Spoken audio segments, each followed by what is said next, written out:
publiko. Radyo Pilipinas. Radyo publiko.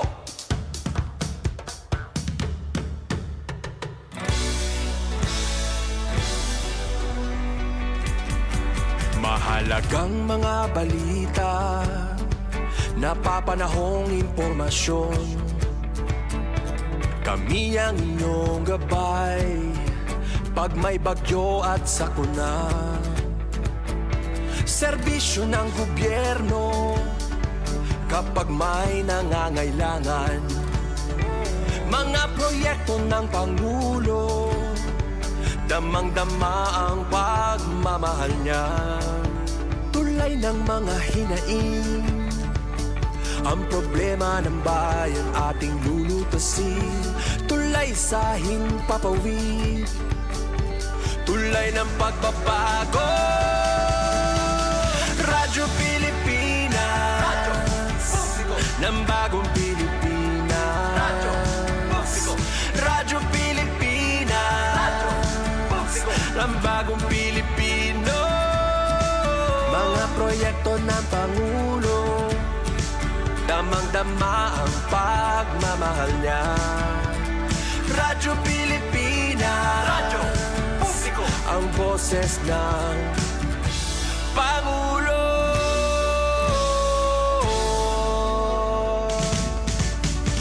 Karamay nyo kami, kahit malayo man kami nakakarating. OFW magsasaka, buhay ay iba't iba, san mang lugar ng bansa natin. Tulay ng mga hinaing, ang problema ng bayan ating lulutasin. Tulay sa himpapawid, tulay ng pagbabago. Radyo Pilipinas, Radyo Publiko, ng bagong Pilipinas. Radyo Publiko, Radyo Pilipinas, Radyo Publiko, ng bagong Pilipino. Mga proyekto ng Pangulo, damang-dama ang pagmamahal niya. Radyo Pilipinas, Radyo Publiko, ang boses ng Pangulo. Radyo Publiko, Radyo Pilipinas, Radyo Publiko, Radyo Pilipinas.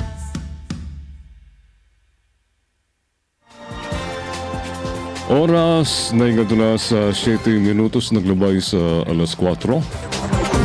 Maupay naman nga kulop sa ingatanan mga kabugtuan. Welcome din sa lahat na programa Billboard sa Radyo Pilipinas, Radyo Periodiko. Tinikangan na San Vermont. September 1, tuig 2025, Lunes nga lao.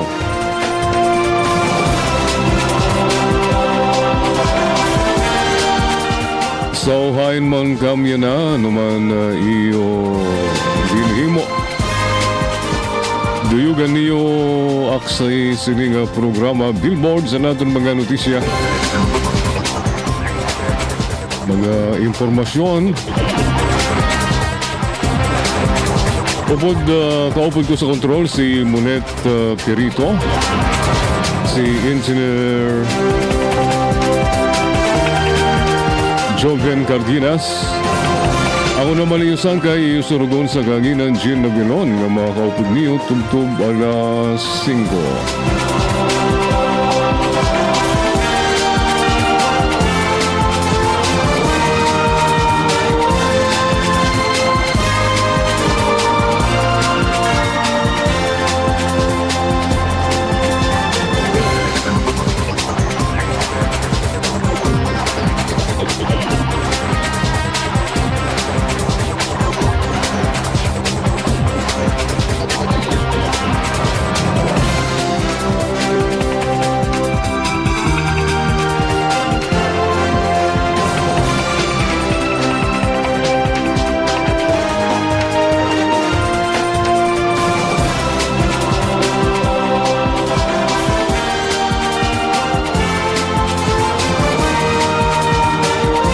Ayan, yan na sa mga ratsada sa lahat ng mga balita.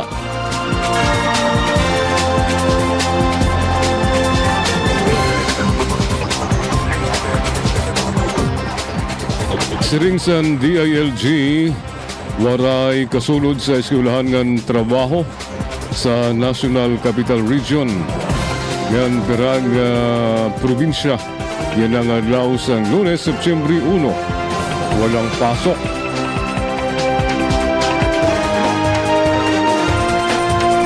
Ginanunsyo sa Department of Interior and Local Government, DILG, nga waray pasok, waray kasulod sa mga eskwelahan sa tanan nga mga level, pati trabaho sa mga branches ng gobyerno sa National Capital Region ng Perangan Lalawigan. Yan ang adlaw Lunes, September 1, 2025 tungod sa maraot na kamutangan sa panahon. Sa FB post ng DILG, nakapamtang ang basar sa impormasyon ikang sa Provincial Disaster Risk Reduction and Management Office. Makusog ang pag-inuran ng posible ang pagbaha sa mga masunod nga mga lugar. Sanglit kanselado ang kasulod sa eskwelahan sa tanan nga level. Ang waray luwat kasulod sa mga branches ng gobyerno sini nga masunod nga mga lugar.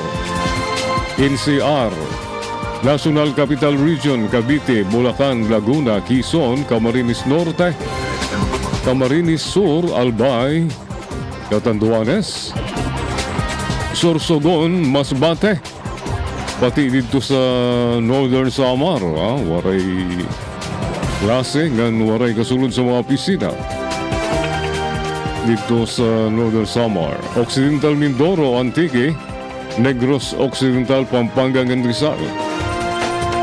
Nahiuna na nag-anunsyo nga waray kasulod sa mga masunod nga lugar, Albay, sa Bakakay, no face-to-face classes, tanan nga level. Ginubatan, Libon, Malilipot, Malinaw, Uwas, Piyuduran, Pulangi, Santa Cruz ng Tabaco City. Waray face-to-face classes, tanan nga level, public and private. Dito sa Antique, Anini,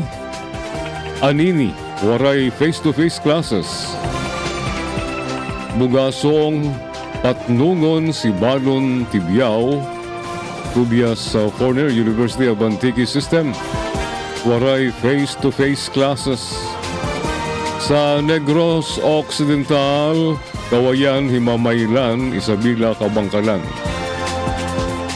Katanan nga level, public and private, waray kasulod.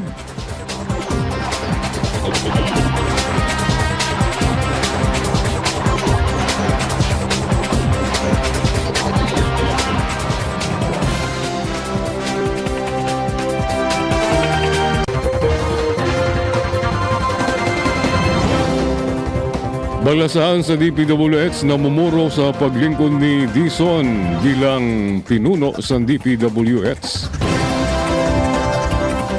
Naghurar na, nanumpa na, yan na ang adlaw bilang bagong sekretaryo sa DPWH si Vince Dizon bilang pagtuman sa direktiba ni Pangulo Ferdinand R. Marcos Jr.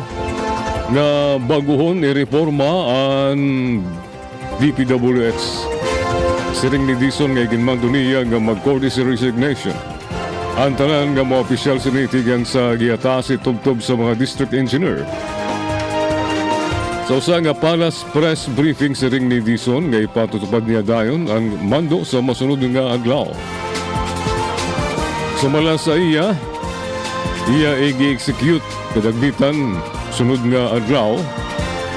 Una-una ang first order niya na ipapagawas mawan pagmando sa courtesy resignation top to bottom.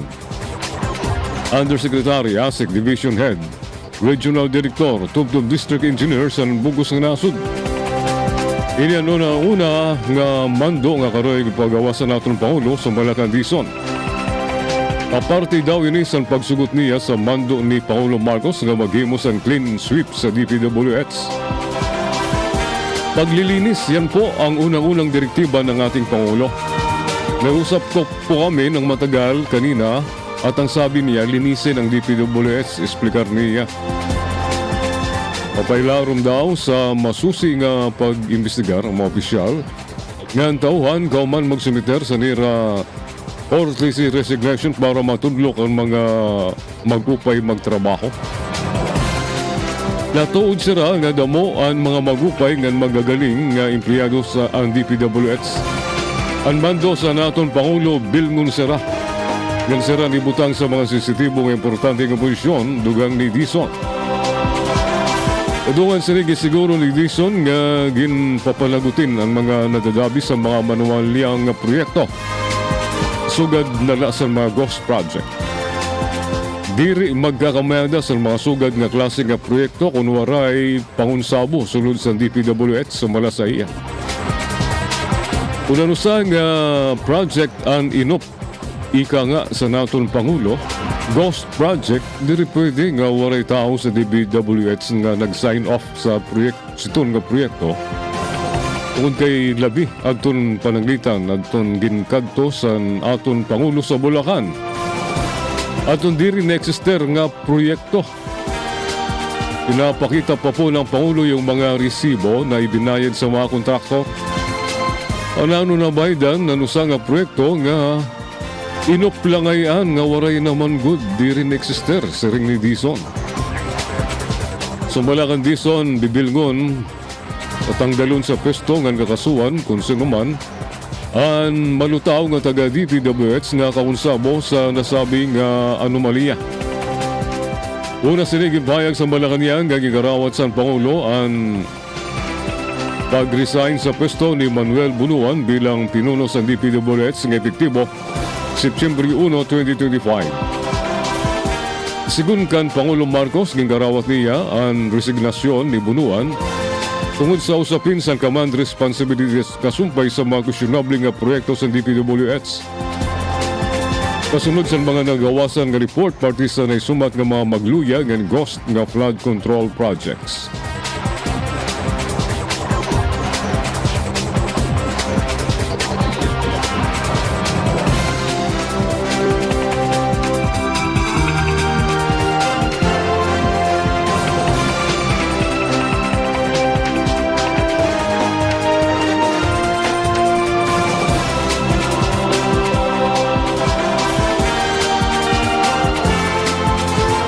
Diez minutos ang naglabay sa alas 4.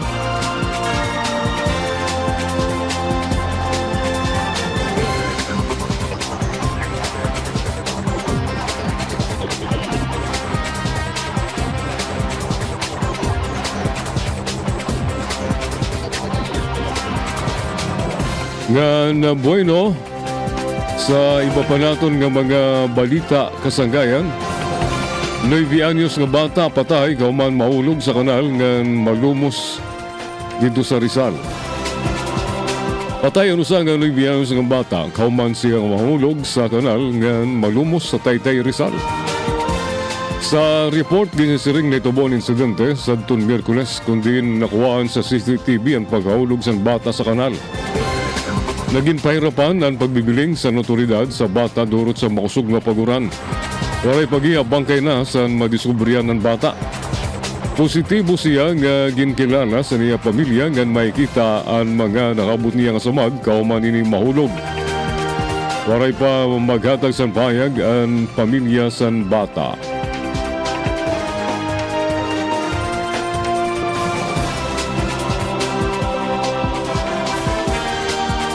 Dieciocho minutos naglabay sa alas 4. Mabalik ka, kauman sa mga paibaro sa kontrol. News and current affairs. Top stories of the day. Business, sports, music, and entertainment. Dadalhin sa inyo ng mas pinaganda, mas pinalawak, mas pinalakas. Radyo Pilipinas. Radyo Pilipinas. Radyo Pilipinas, Calbayo, DYOG, 882 AM. Time to celebrate kulturang Pinoy. Tradisyon, musika, sining, literatura at iba pa. Anything and everything fun and Filipino. Ito ang Pinoy Kultura. Iba ang musikang Pilipino or more popularly known as OPM. May OPM na makabago. May OPM na makaluma. Sandal mo sana ang ulo mo sa May OPM na rock. Pinoy ako! May OPM na rap. What you know last night, yo, it was the best. May OPM na mabagal. Agad magaganda ang mga tinay. May OPM na mabilis. May OPM na Tagalog. Ang himig natin.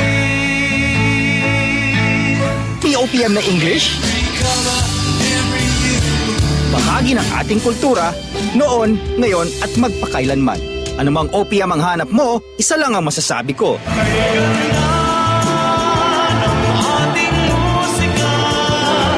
Yan ang Pinoy kultura because our culture is cool. Time to sell. Itinuloy na po natin ang zero balance billing. Libre po. Ibig sabihin, ang serbisyo sa basic accommodation sa ating mga DOH na ospital, wala nang babayaran ang pasyente. Po, ang dami pong challenge, hindi po namin alam kung saan namin kukunin, ganon, nag-iisip kung paano namin mababayaran. Siyempre po, masayang masaya, super saya po dahil na zero billing po kami. Opo, malaking ano po talaga, malaking tulong po. Mabilis lang din po. Bayad na ang bill ninyo. Uulitin ko, wala nang kailangan bayaran ng pasyente basta sa DOH Hospital dahil bayad na po ang bill ninyo. Naiyak ako kasi sobrang saya. Maraming salamat po, Mr. President Bongbong Marcos Jr. Hindi kami nagkamali ng taong ihinalal.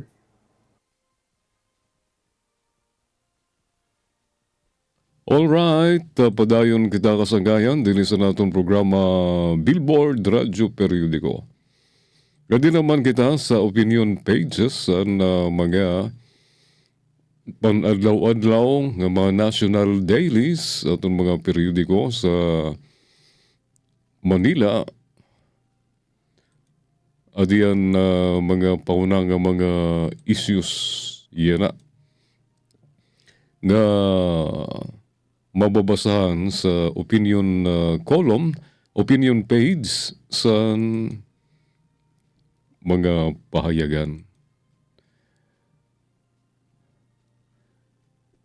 Gerra sa Tuluhan, digmaan ng pananampalataya. Column ni Benji Alejandro, The Bench Files. August 31, 2025 issue sa payagan Abante Tonight. Sa ilarum san pamumuno sa naton bago nga Santo Papa, Pope Leo XIV, padayon ang panawagan para sa mas halarom nga interreliyoso nga dialogo nga ang pagtahod sa mga simbahan nga diri katoliko. Usa nga ungara nga ginsuportahan sa gadaman sa mga lider sa tuluhan sa bugos nga kalibutan. Kundi sa Western countries may pira nga grupo panrelihiyon nga nagiusna nga salungat baligad sa sugad nga mga tao nga pananaw. Imbis nga pakusgon ang pag-aurusa, gingagamit sa pira nga organisasyon ang relihiyon bilang kasangkapan sa politika. Sa Timog Silangang Asya, din sa aton sa reyon sa Southeast Asia, ungay ang Pilipinas, may mga report ng United Church of Christ, ng Church Commissioners for England ang nadadabi sa mga aktibidad nga napunod na ulang sa presensya sa Russian Orthodox Church. Sugad sa pagdiri sa pag-abri sa simbahan sa Panglao, Bohol. Ang simbahan sa Panglao, Bohol, ang kaparte sa mas haluag nga misyon sa Russian Orthodox Church sa Pilipinas. Nga nagtigang pa sa tuig 1937 sa Manila. Kauman ang pankadagmitan nga pagkawara, utro nga ginduso ang presensya sa Russian Orthodox Church sa tuig 2013. Ngan sa 2019, igintindog ang Diocese of the Philippines ngan Vietnam. Saya na, masubra sa 30 nga mga parokya ngan misyon dinhi sa Pilipinas. Ungay ang mga aktibo nga komunidad sa Davao, Makati, ngan iba pa nga mga lugar. Ang simbahan sa Panglao, Bohol, ang igintindog bilang dedikasyon sa Quick to Hearken icon of the Mother of God. Ngan ginlalauman magdidikang ang mga serbisyo anti-sumauman ang yana nga tuig.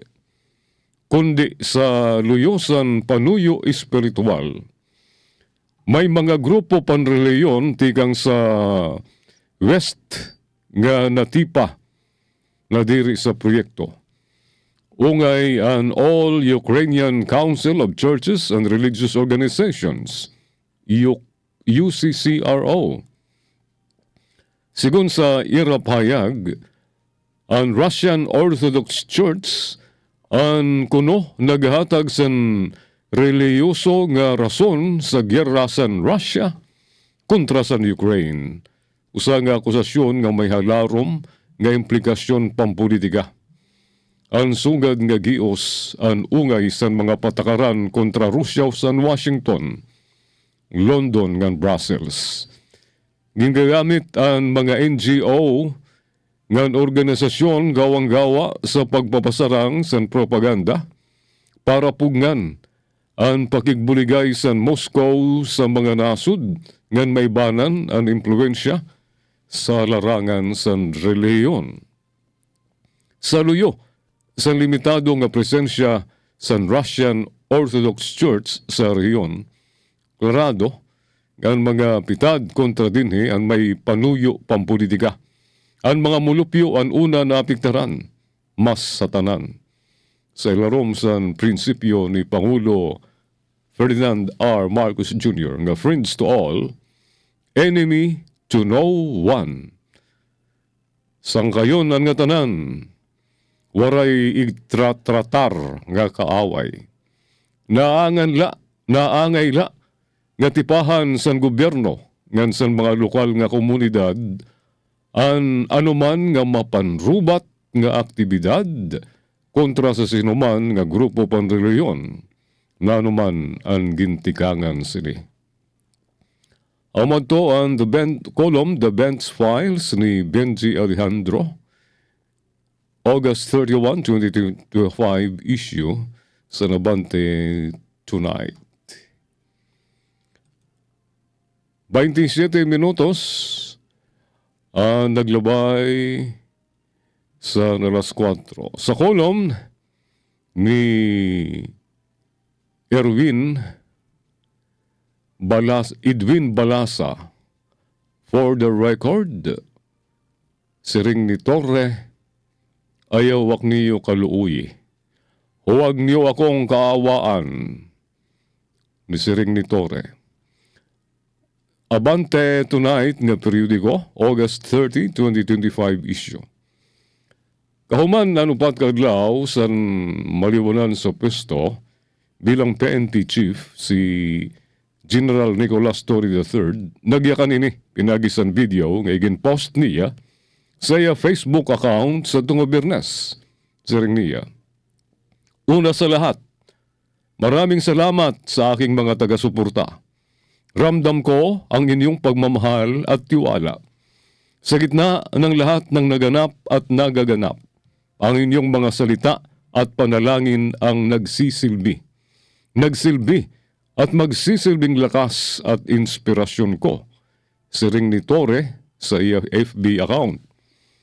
Nagpasalamat liwat si Torre sa mga naluluoy daw sa iya, pero aro ni sini nga diri siya kaluoyan. Tungod sa pagkakatanggal niya sa pwesto bilang hepe sa National Police. Kung may adaman angay kit kaluuyan, iton ang milyon-milyon naton nga mga kababayan nga pautro-utro nga naigin biktima san permi nga pagbaha siraan tinuod nga nainginanglan sa bulig. Ngan pagmangno, kaluoy sa panahon niya na, tungod kay diri naman siraan angay permi nagdudusa, nagkukuri, kada taguran, dugang panitore. Waray liwat sa manang loob si Tore, kan PBBM, tungod kay naiintindihan niya nga kinanglan maghimusan mabugat nga desisyon ini, nga naan pagkakatanggal niya bilang PNP chief, ano sala? Siton, nga mga rason. Sa kaurian, siring panitore, nga pulis pagyapon naman siya, ngan padayon siya magserbisyo sa karuyagon sa presidente ngan sa nasod. Kadungan naman sa paggawasan pahayag ni Tore, sa ito naglabay pa lang nga Bernes, mawan una nga command conference ni acting PNP Chief, Lieutenant General Melencio Nartatis Jr. sa Campo Crame. Nga gintambungan sa 96 nga mga opisyalis ng kapulisan tigang Regional Directors Tub-Tub Command Group. Iginlatag sini ang 7-point agenda nga magsaserbe nga gabay sa iyang liderato. Nga nakasentro dirila sa operasyon ng seguridad, kundi pati nagyapon sa kaupayan sa mga kapulisan ngan pagtutok sa tamang nga paggamit sa pondo ngan mga higamit. Ginsaring liwat ni Nartatis nga taas ang moral sa PNP sa yana ngan basar sa iyang mga unang mando ang pagtutok sa pagandam sa tiapiki nga kauna-unahan nga parliamentary elections sa Bangsamoro Autonomous Region in Muslim Mindanao o BARM. Ginpasiguro liwat ni Nartatis nga matatagan sa maupay nga seguridad, patas ng talwas ng eleksyon kabulig ang COMELEC. Idadayon luwat ni Nartates ang ginpatigangan nga 5 minutes response time ni Torre sa numan nga emergency. Sanglit, mga kabugtuan, time out anay kit sa intriga yana sa PNP. Kito na anay naton kung kaya ba mapantayan o malausan ni Nartates ang ginhimo ni Torre sa iya masubra 2 ka bulan nga pagserbisyo bilang PNP chief. Abangan. Amad to ang column ni Edwin Balasa for the record sa payagan Abante Tonight. August 30, 2025 issue. Huwag niyo akong kaawaan, siring ni Torre. Alas 4:31, mabalik ak, kauman sa mga paibaro sa control. Current affairs, top stories of the day, business, sports, music, and entertainment. Dadalhin sa inyo ng mas pinaganda, mas pinalawak, mas pinalakas. Radyo Pilipinas. Radyo Pilipinas Calbayo, DYOG 882 AM. This is a public service announcement. Alamin, ito ang walang pasok guide batay sa DepEd Order No. 37 Series of 2022. Sa panahong walang bagyo pero malakas ang pag-ulan, automatic na walang pasok for all levels sa mga lugar na kasama sa orange at red rainfall warning ng Pag-asa. Automatic suspended naman ang klase at trabaho kung ang heavy rainfall warning ay inilabas sa oras na nagsimula na ang klase. Para sa mga lugar na hindi kabilang sa heavy rainfall warning, ngunit nakararanas ng malakas na pag-ulan, nakadepende kay Mayor o kay Governor ang desisyon sa suspensyon. Tandaan, sakop lamang ng DepEd order na ito ang levels K-12 sa mga pampublikong paaralan, ngunit may option naman ang mga pribadong paaralan, state or local universities and colleges na sundin ito. This is a public service announcement. From PBS, Presidential Broadcast Service, and Radyo Pilipinas. Itinuloy na po natin ang zero balance billing. Libre po. Ibig sabihin, ang serbisyo sa basic accommodation sa ating mga DOH na ospital, wala nang babayaran ang pasyente. Po, ang dami pong challenge, hindi po namin alam kung saan namin kukunin, ganon, nag-iisip kung paano namin mababayaran. Siyempre po, masayang masaya, super saya po dahil na zero billing po kami. Opo, malaking ano po talaga, malaking tulong po. Mabilis lang din po. Bayad na ang bill ninyo.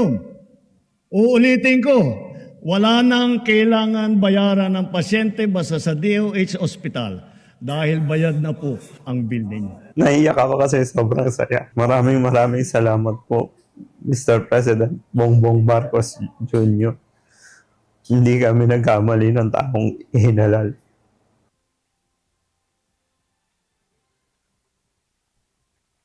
Oras na hingad na sa 34 minutos naglabay sa alas 4. Sa column ni Benji Alejandro, The Bench Files, kaalyado nga para sa anon.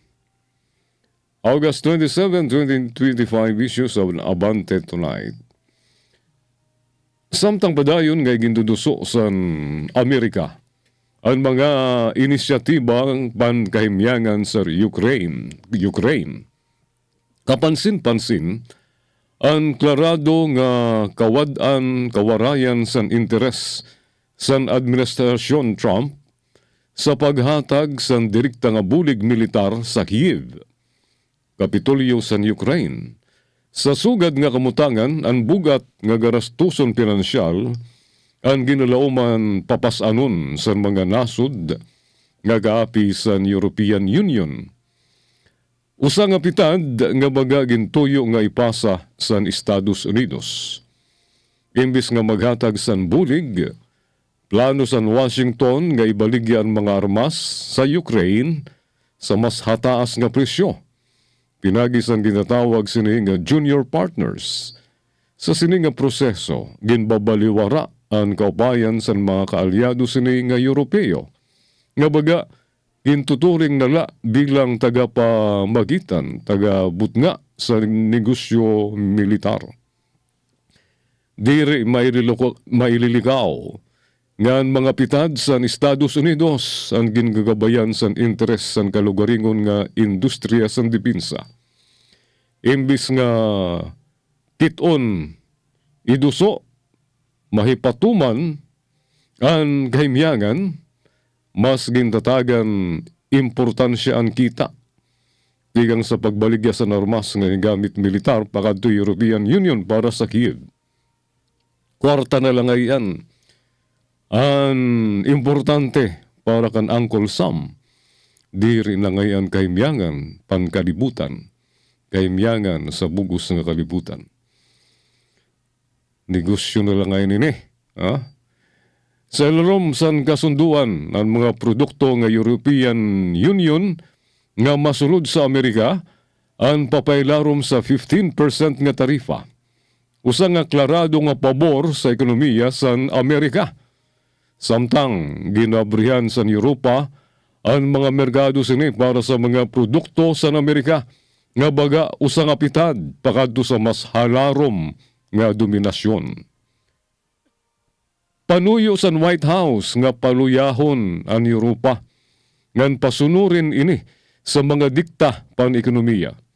Sa ilarom sa administrasyon Trump, ginpipirit sini nga bayaan nga mag-usahan ang European Union sa pag-atubang sa mga ayat sa panreyon nga seguridad. Usa nga estratehiya nga nagpapakita sa pagharayo sa daan nga konsepto san kolektibo nga pagkaurusa. Damo nga progresibo nga pwersa sa Europa ang nagsususon sa sugad nga klase sa relasyon. Para sa ira, ini ang usa nga kamakaarawod nga pagsurinder sa kagamhanan poder san Amerika. Diri na malalauman ang Washington sa pankalibutan nga harampang. Labi, maiha na sini, gingagamit ang taktika nga divide and rule. Sa luyo sa mga pagharampang sabot nga sa Amerika ngan Russia, ungay ang pagmimiting ni Trump ngan Putin sa Agosto 15, 2025 sa Alaska. Nagpapabilin nga taga-masidla, taga-tanawla ang Brussels ngan London sa usapin sa Ukraine sa multilateral nga pagmimiting sa Agosto 18, 2025, waray liwat naging influensya ang European Union sa Moscow ngan sa iba pa nga partido. Sa tubangan sini nga mga panitabo na lutaw ang pakiana. May rason pa ba nga magastos sa dako nga kantidad tikang sa buhis sa mga mulupyo sa European Union para sa gyera nga diri pabor sa Kiev? Ang bulig sa European Union ang nahingadto sa matindi nga pagamatay pag-iya sa gyera nga negatibo nga epekto sa ekonomiya sa mga nasod nga kaapis ini. Diri lawat talwas ang mga nauswag nga nasod kaupudan Pilipinas sa mga krisis nga durot san sini nga dilito.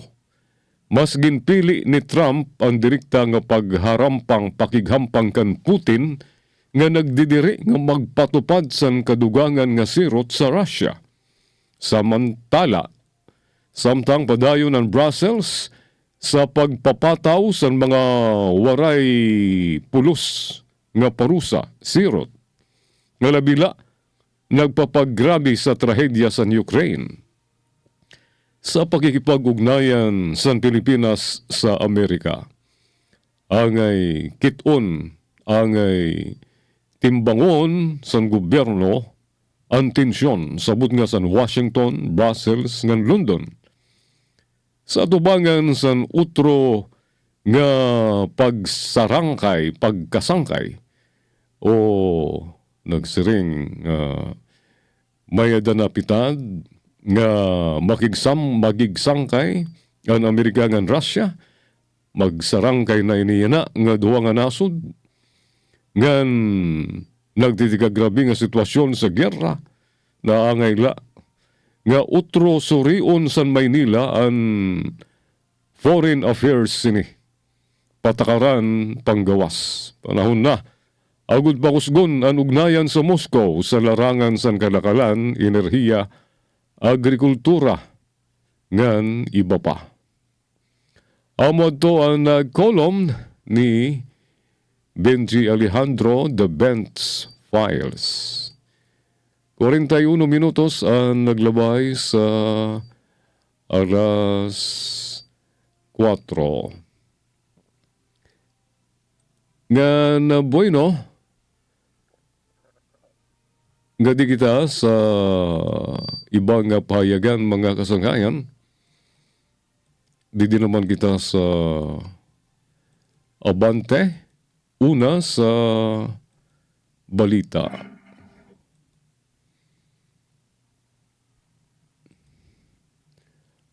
Nga di kita sa opinion column sining pahayagan. 42 minutos naglabay sa alas 4. Didi sa Vermont na ina. Sinyalis na nga apiki na ang Pasko. Kolom ni Congressman Saldico. Maupay nga kulop, utro mga kababayan sa pagsulod sa Septyembre, baga bababatian naman natin ang mga kanta ni Jose Marichan. Ngan may silayan ng mga kulor nga dekorasyon, ngan pailaw sa mga balay, mall, ngan iba pa nga panpubliko nga lugar. Dini sa aton sa Kalbayo, kitaon ta kung ano ang dekorasyon sa Pasko sa Super Metro, sa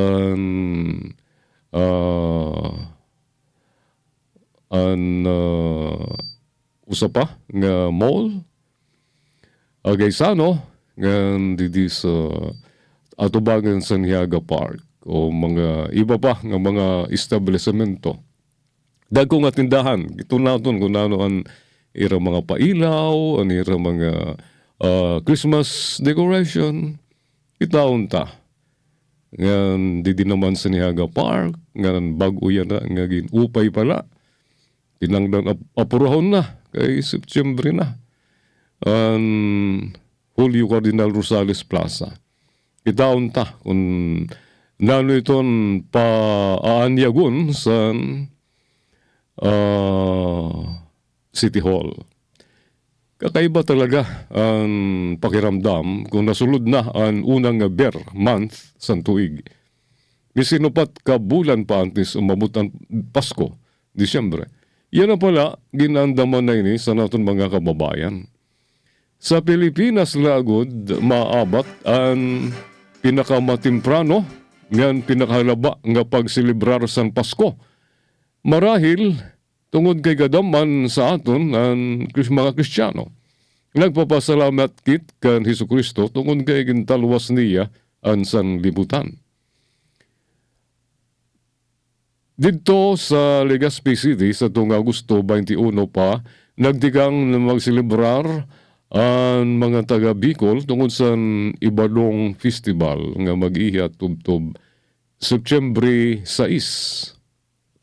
Ini nga festival ang pagpupugay sa mga bayani sa Ibalong nga si Rabaltog, Handyong ngan Bantong, Panuyo Liwat sa sini para mapaaniyag, mapauswag ang ecotourism sa sini nga lugar.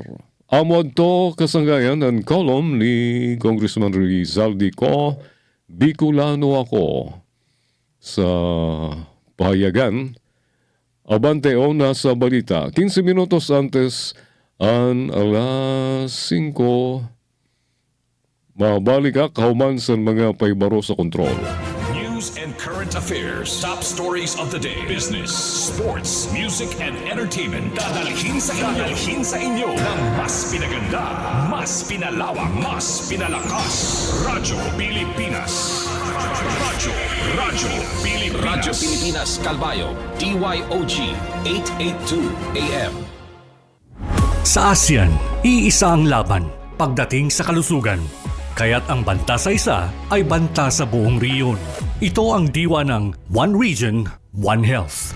Alam niyo ba, noong kasagsagan ng pandemya, nagpadala ng tulong ang mga kapitbansa ng mga PPE, test kits at kaalaman. Dahil sa koordinadong aksyon ng riyon, mabilis at maayos itong naiparating sa mga nangangailangan. Nagkaroon ng online training, palitan ng datos at sabayang aksyon.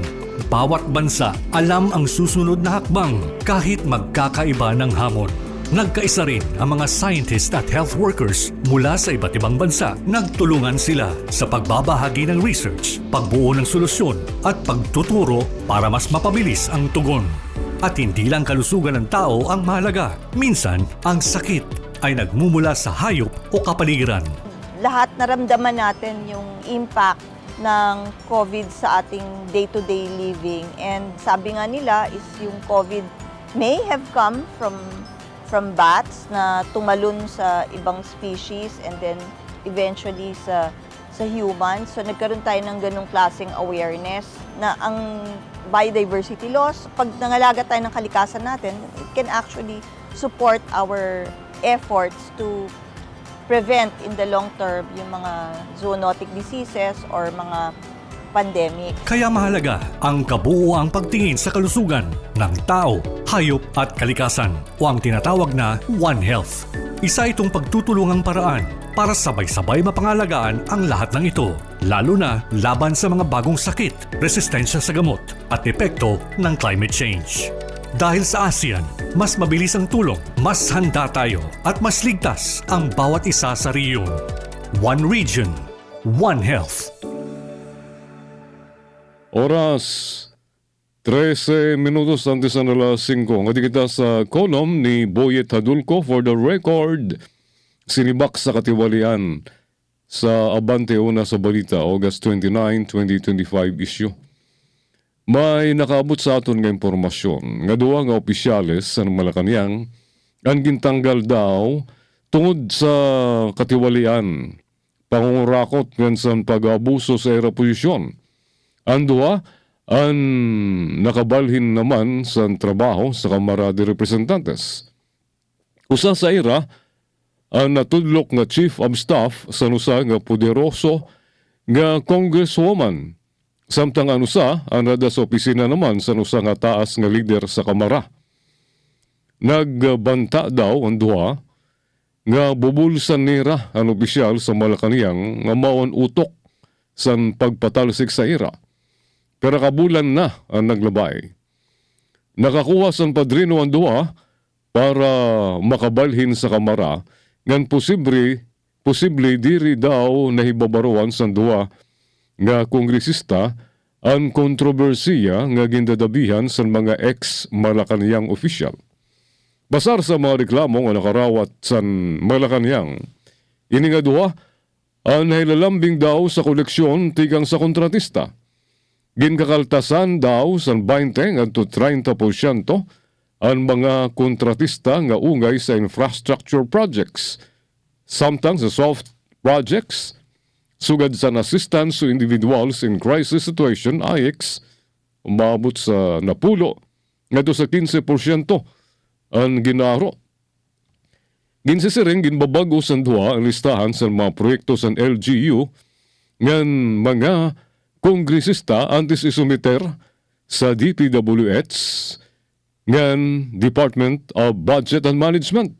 Ginpapalabas daw ini daw nga mga ginpatalsik sa Malacanang nga mga opisyales an may daw basbas sa nirabos agud mapunduhan dayon sa Kongreso.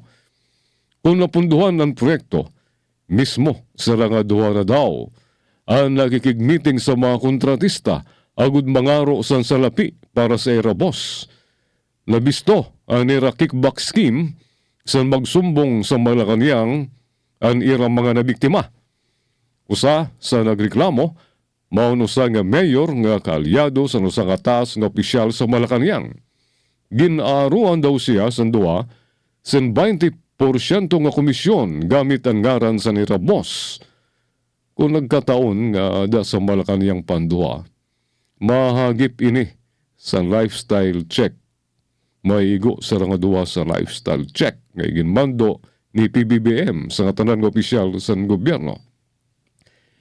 Paano ba naman kasi nakapalit sira sa usang mansyon sa Cebu nga nagkakantidad sa 45 milyones pesos? Usang nga kondominium nga nagkakantidad sa 35 milyones ngan permi na biyahe sa abroad gamit ang travel authority tigang sa Malacanang.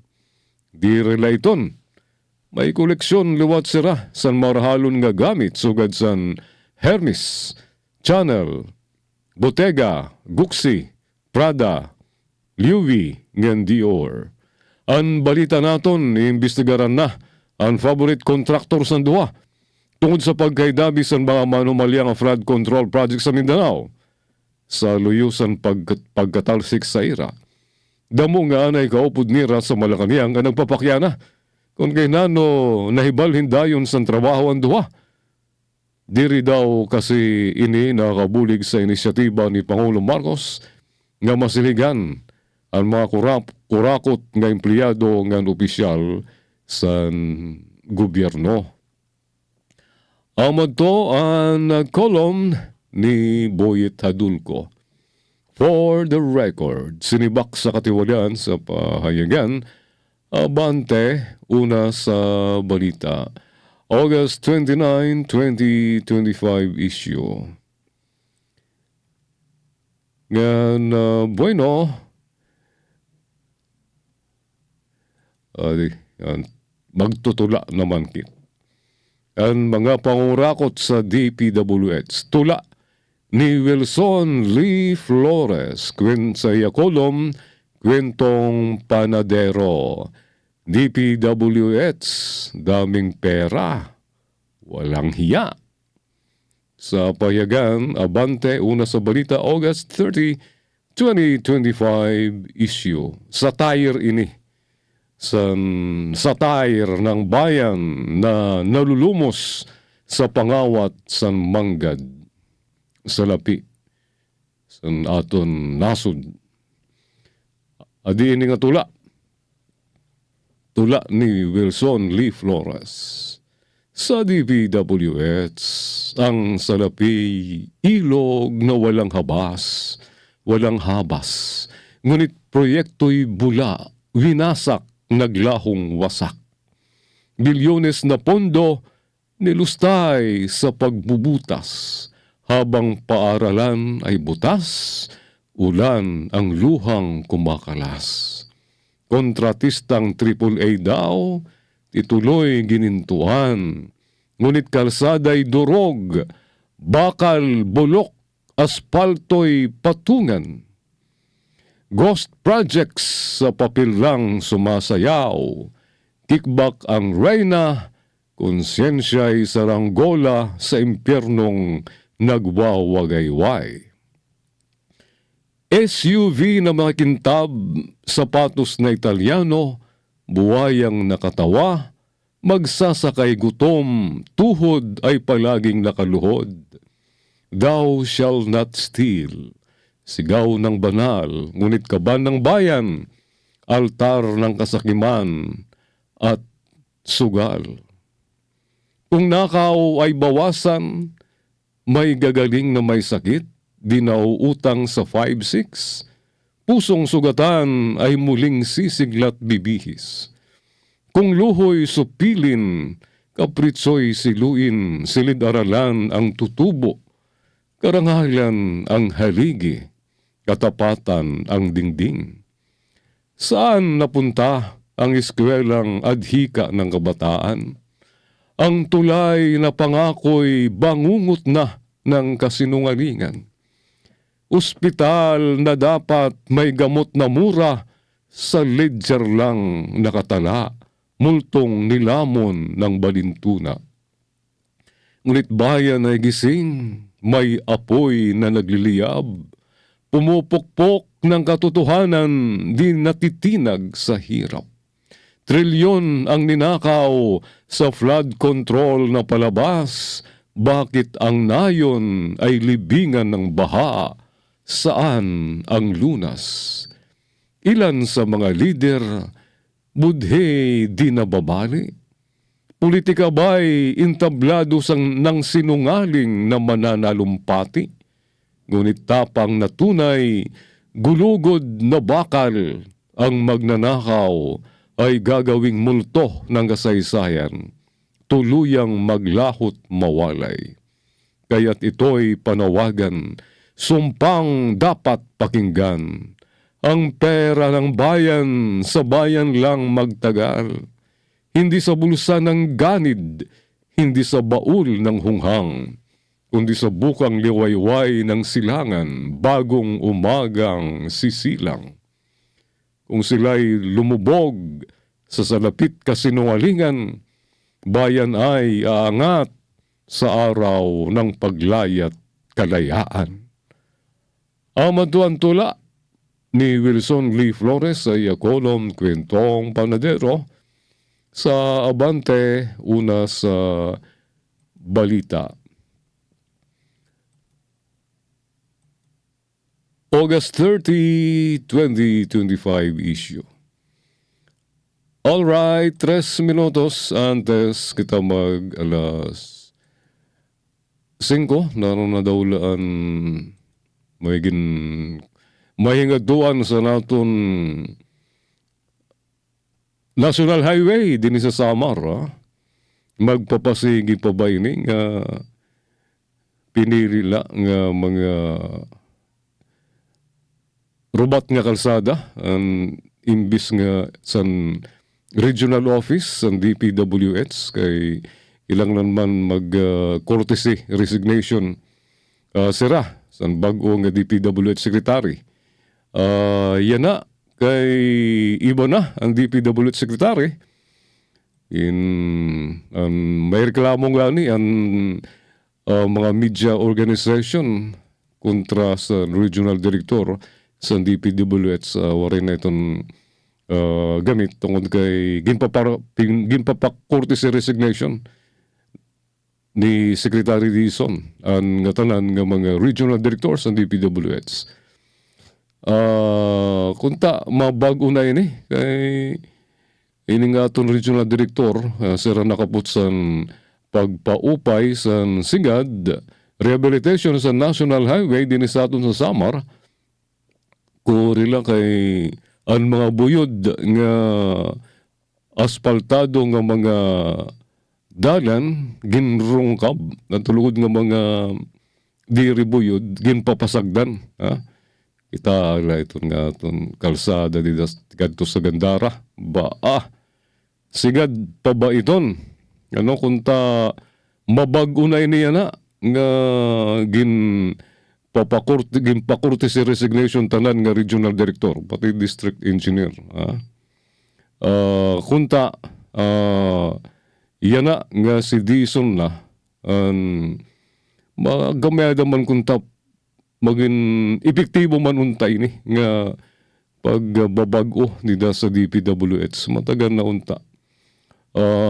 Tangkuron unta ang pagtrabaho sa National Highway din sa aton sa Samar.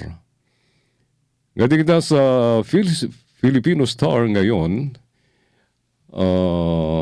wari adto sa Jaryo akong ladugin sa akong lado kalugaringon nga opinion dire to sa Jaryo.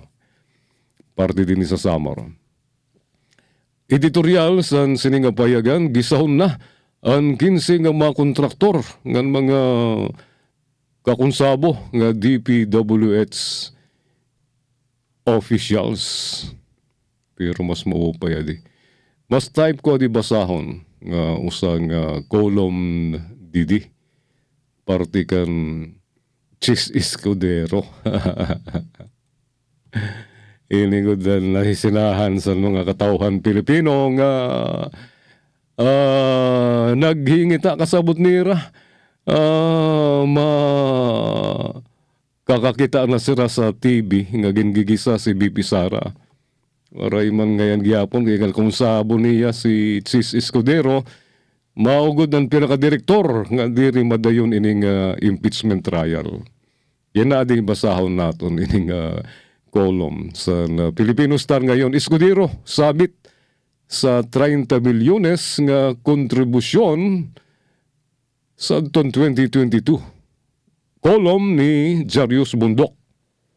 Sa poll sa Filipino Star ngayon, September 1, 2025 issue. Pwede matanggal ngan mapreso si Senate President Chis Escudero kung marawat gadman siya sa 30 milyones pesos nga kontribusyon pankampanya. Prueba ang ginsumpaan niyang Statement of Contributions and Expenditures sa ton eleksyon 2022. Ang naghatag mao si Lawrence Lubiano sa Centerways Construction and Development Incorporated. Kontraktor siya sa DPWH sa 54 nga proyekto sa Sorsogon. Pwede gyapon siya mapreso. Ang pag-amin ang pinakamahusay nga ebidensya.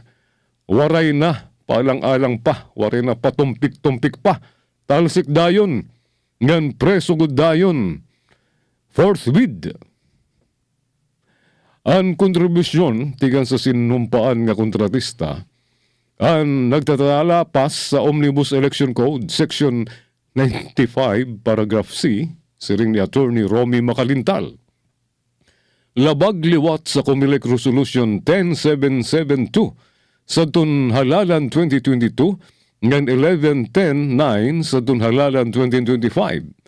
Siring sadto ang siring siton nga balaod ang kontribusyon ang diri angay lumahos sa 5% sa income tax ang kumpanya sa naiuna nga tuig. Bawal mangaro sinuman sa donasyon tigang sa kontratista. Siring ni Macalintal. Kapot sa Section 263 ang principals, accomplices, accessores.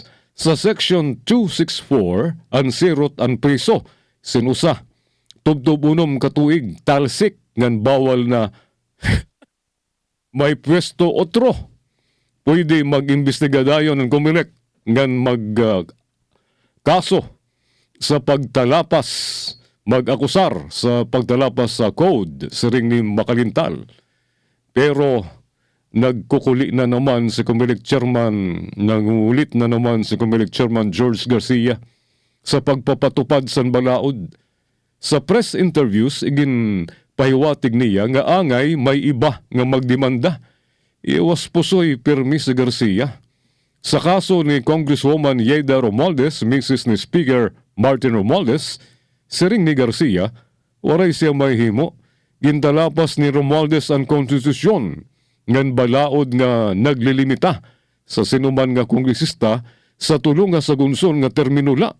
Panupat na nga termino niya yan ang 2025 na ano nga klase nga abogado sira Escudero ngen Garcia. Amod to ang kolom ni Jarius Bondok sa poll, ginbasa la naton, Escudero sabit sa 30 milyones na kontribusyon noong 2022. Kolom ni Jarius Bondok sa Filipino Star ngayon, September 1, 2025 issue. Kolom nga sa poll. Waray na kita oras sa diyan naton news update.